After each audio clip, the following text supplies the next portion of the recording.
Hello, everybody. Welcome to the single author course on Jack Kerouac. If we were at the university and meeting as a group, what I would do is bring all of the copies of Jack Kerouac books that I own, or the ones that I can find or that have not been stolen, and randomly hand out to each of you 2 or 3 of them, just to give you a chance to just feel the books that he wrote and to see how many he wrote. His friend William S. Burroughs, you're familiar with Burroughs from the documentary you've watched called The Source. His friend William S. Burroughs was once asked to pay tribute to Kerouac, and Burroughs said, well, Kerouac was a writer, meaning he wrote, and he wrote a lot. On the table here are 31 of his books. Actually, some of these are biographies and a few that are not by him, but there's at least probably about 28 or 29 of his books, and I'm missing, I suppose, another probably 8 or 9 more. One of his masterpieces is in here, Mexico City Blues. I don't know what happened to that. I used to have it. But these are, all books that he wrote between the ages of, I suppose, 20 and 47. So Kerouac wrote all the time. When he wasn't writing novels, he was writing letters. When he wasn't writing letters, he was writing in a journal. When he wasn't writing in his journal, he was writing in his sex journal. When he wasn't writing in his sex journal, he was writing poetry. When he wasn't doing that, he was sketching. So he, most pictures you see of Kerouac, he'll have a little pocket notebook, and that's what writers do. They're constantly sketching and writing and taking notes. And so Kerouac was, as Burroughs said, a writer. I want to talk about The Town and the City, the first book that you're going to read, which is this one. I don't know what edition you all had. I want to talk about this one, but I want to talk about the range of works he wrote first, to put that one in context. Town and the City was simply his first published novel, but he had written at least 3 or 4 books before that one was published, and then after he became famous and many years later became, canonical, all of his early works were published, but that was many, many years later.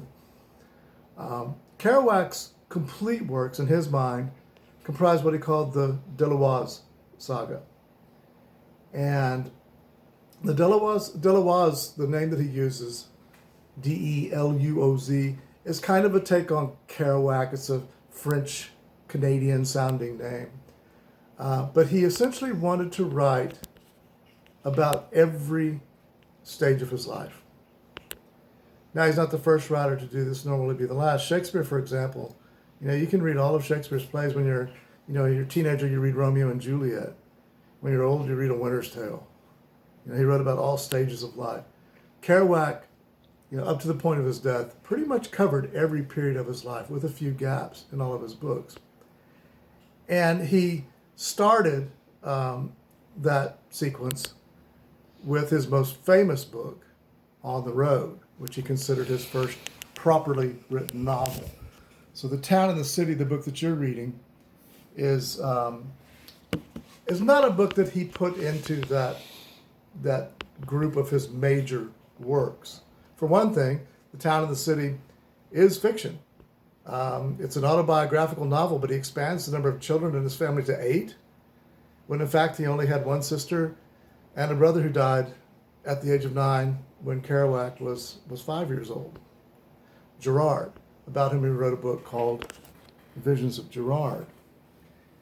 So this first novel that we're reading, The Town and the City, he didn't really see that as part of his mature work. It wasn't written in the style, it wasn't written in the voice and from the point of view that became known as, became characteristic of his work. Not that those other works are not good, they're actually quite good, but he considered the ones after The Town and the City to be the Deluoz saga. And they do, they cover his life. So if I'm going to give a lecture on Jack Kerouac's life, I can essentially point to his books and say, for example, we'll begin with Visions of Gerard. This is the novel about his brother Gerard, who was apparently a genius. He is the dead child in Kerouac's Town and the City as well. And he was very devoutly religious as well. And when he died, he gave a confession to the nuns that was a kind of a vision of the afterlife that was so compelling that they brought in a bishop or some high-ranking church official to write down what this dying 9-year-old boy said. And apparently that the record of that vision that Gerard had at death is on file somewhere in the Vatican. So Kerouac grew up with a dead brother who was literally a saint, which is kind of a heavy thing to carry on your shoulders. But it's also probably what made him a writer. I know at least 2 other men who are writers who really became writers because they have dead brothers. They had older brothers who died. And it kind of shocked them into a distance from life that allowed them to see the world in a way that maybe that early shock in their life would, they otherwise would not have been able to. So, but that's his childhood book. His junior high, I guess, book you'd say. His pre-adolescence and adolescence is a book called Dr. Sachs, which is a very dark and gloomy book that takes place in churchyards and graveyards and caves and castles on tops of hills, and is this fanciful story of a figure known as Dr. Sachs, a kind of supernatural character. And Kerouac apparently spent a lot of his time during that, when he was that age, dealing with the death of his brother and imaginatively creating these dark cosmologies. This book about high school, it's Maggie Cassidy.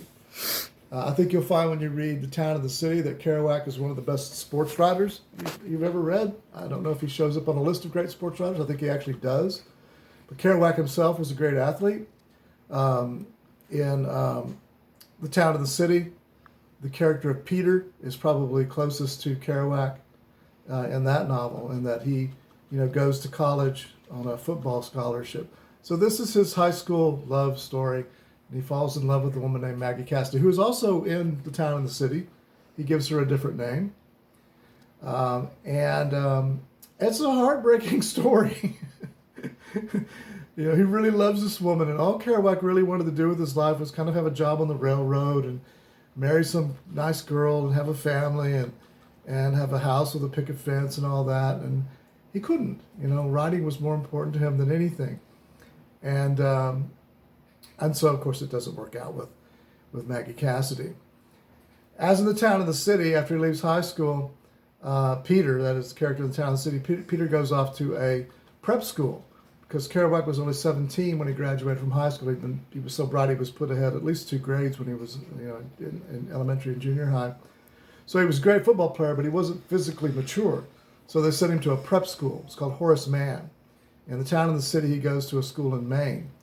And there he basically spends a year with all these rich kids, who'd flunked out of other private schools or are now at Horace Mann, and he learned about jazz, and he made trips into New York City, and he really started to develop the tastes and make friends with the kind of people that would, they'd be his long-lasting, long-lasting sort of partners in art.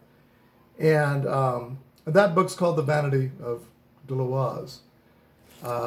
He then goes to Columbia University, and part of that takes place in The Vanity of Deloise, and part of it takes place in On the Road. But he goes to New York City.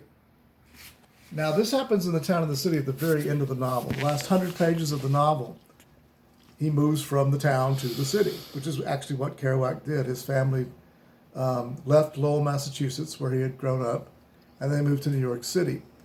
And the last 100 pages of The Town and the City, in those pages, you're introduced to really the main characters that Kerouac will write about in his most famous works. You'll meet Allen Ginsberg. You'll meet William S. Burroughs. You'll meet Lucien Carr. You'll meet the whole cast of characters are there in the last 100 pages of Kerouac's Town and the City. And it's maybe the most characteristically Kerouac part of the book. The first part of it is very romantic. And the second part, or the last 100 pages, I should say, basically the last fifth of the book, is a city book. And, so it involves, his more mature companions and surroundings and ideas. And it's not the town, it's the city.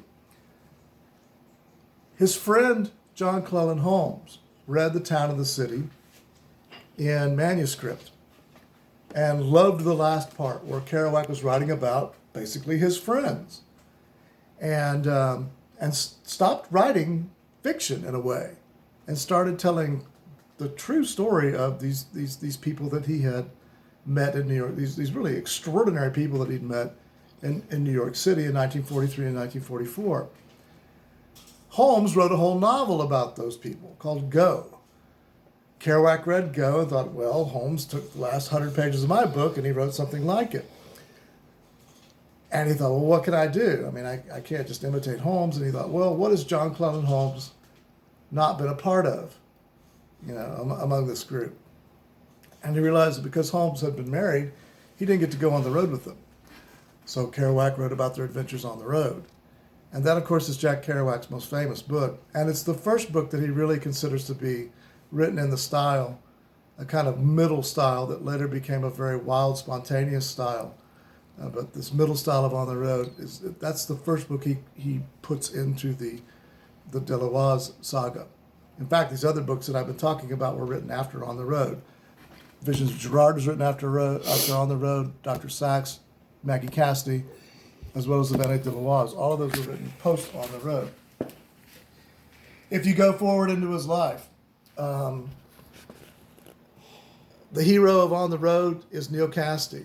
He calls him Dean Moriarty after the villain in the Sherlock Holmes tales.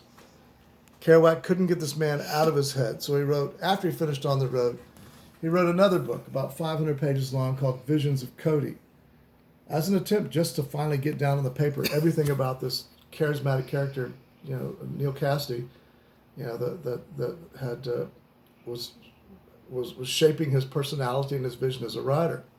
At the end of the book, he says, "Adios, King," and that's not the last he writes about Neil Cassidy, but it's mostly, he doesn't write too much after that. Subterraneans, New York, 1952, 1953. Now he's about 28 or 29 years old. There's a lot of young hipsters coming up that are not like him. And, they're not that immediate post-World War II generation. They don't listen to the hot jazz of Charlie Parker. They listen to to a cooler kind of jazz. And he's kind of the old man among this crowd. But he's decided he wants to write a romance. He wants to write a book about a love affair. And so he basically takes away the girl from this crowd, this younger crowd, and she becomes his girlfriend. And he writes a book about their 37-day romance, I believe. Breaks up with her after 37 days. He wrote this book in a spontaneous style that's an extension of the style of On the Road. And I'll be talking about that later, so I don't want to go into it too much. When we get to these books, we'll learn about Kerouac's major contribution to literary style, his spontaneous methods. But he actually wrote this book, The Subterraneans, in 3 days, and started writing it after he broke up with the woman he calls Mardu Fox in The Subterraneans, and finished it in 3 days. How do we know he actually did this? Well, after 3 days of writing this book, he left his apartment, went downstairs, and this doesn't sound true, but it is. There on the sidewalk were William S. Burroughs and Allen Ginsberg walking toward him, and they said, "Jack, where have you been? We haven't seen you in 3 days.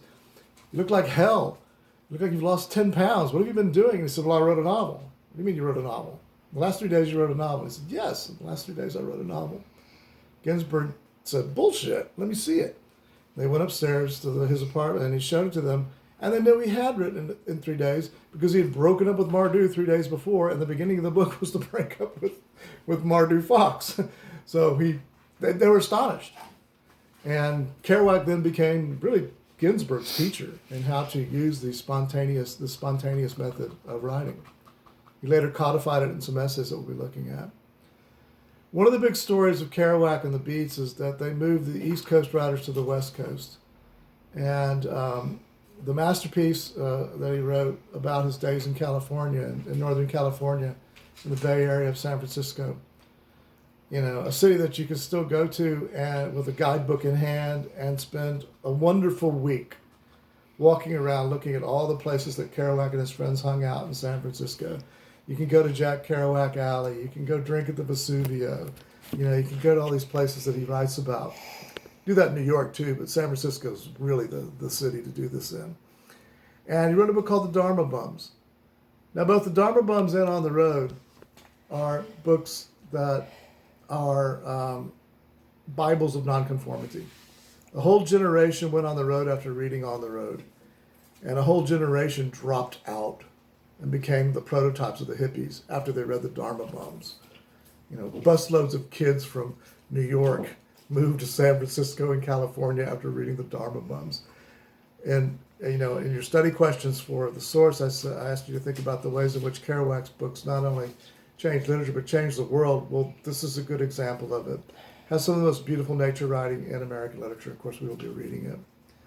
Kerouac's alcoholism. Actually, I've got these out of order. He spent some time as a fire lookout in California, and that's chronicled in Desolation Angels.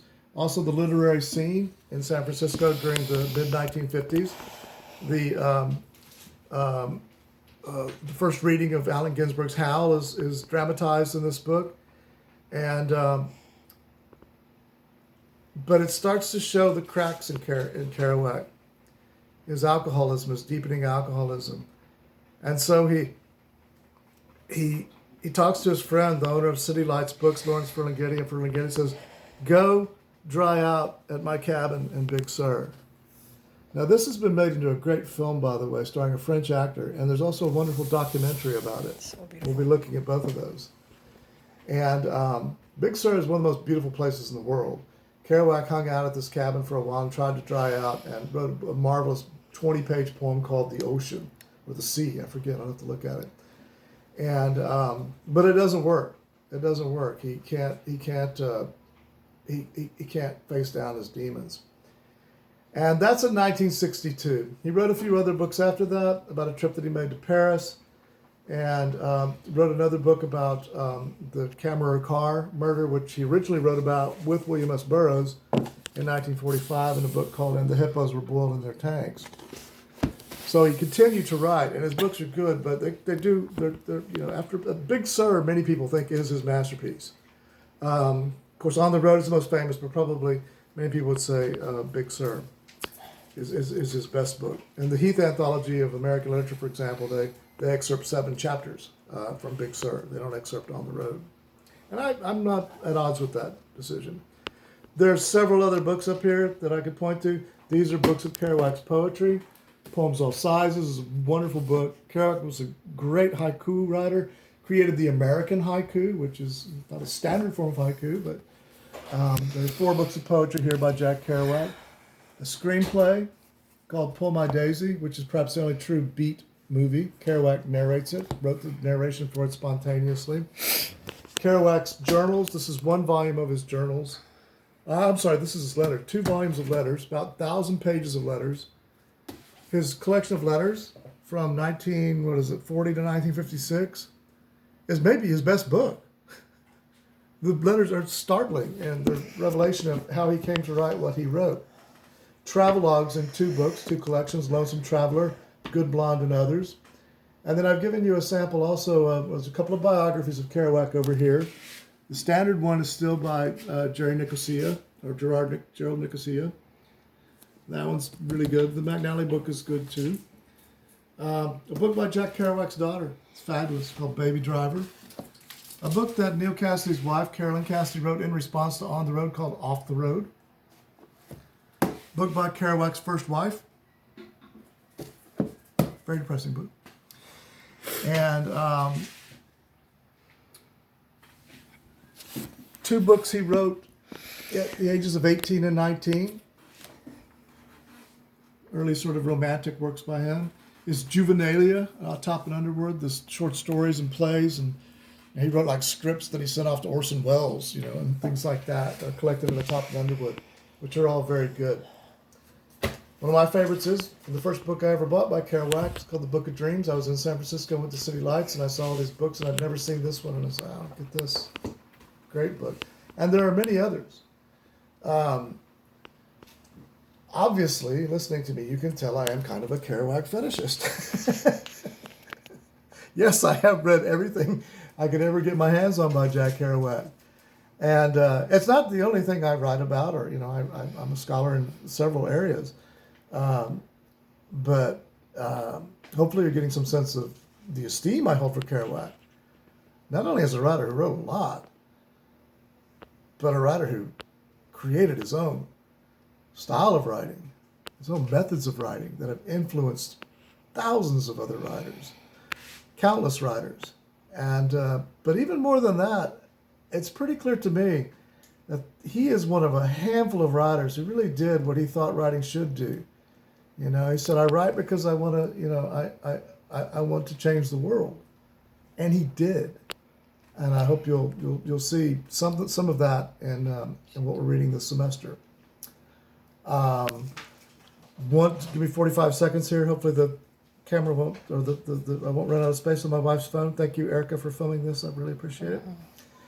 Town and the City I'm rereading, and I've read about 200 pages of it so far. And if he'd never written anything else, I think we would still know this book. It's a portrait of a world that he calls strangely sad. Why didn't he write about his family as it was? He's writing this autobiographical novel. Why did he expand the number of children in the family to 8 from 2 to 3? I think it's in one sense because they were such extraordinary people that if you tried to write about them as a single person, people just wouldn't believe it. They wouldn't believe how multifaceted they were. Even Kerouac himself divides his own character into at least three characters in the book. How could he be this football star? And how could he be this brooding romantic? And how could he be this kid writing imitations of Joycean prose? And how could he be this kid who, created imaginary baseball games and was loved by, working class, by intellectuals, by all these people? He was a track star, baseball star. He was extraordinary. And I think he felt that maybe he needed to spread that out for a number of characters for it to work, but I'm not sure. So it's a big, sprawling novel that begins in 1910 and ends in 1945 at the end of World War II, and I hope you enjoy it. I'll be back with more installments later. Thank you.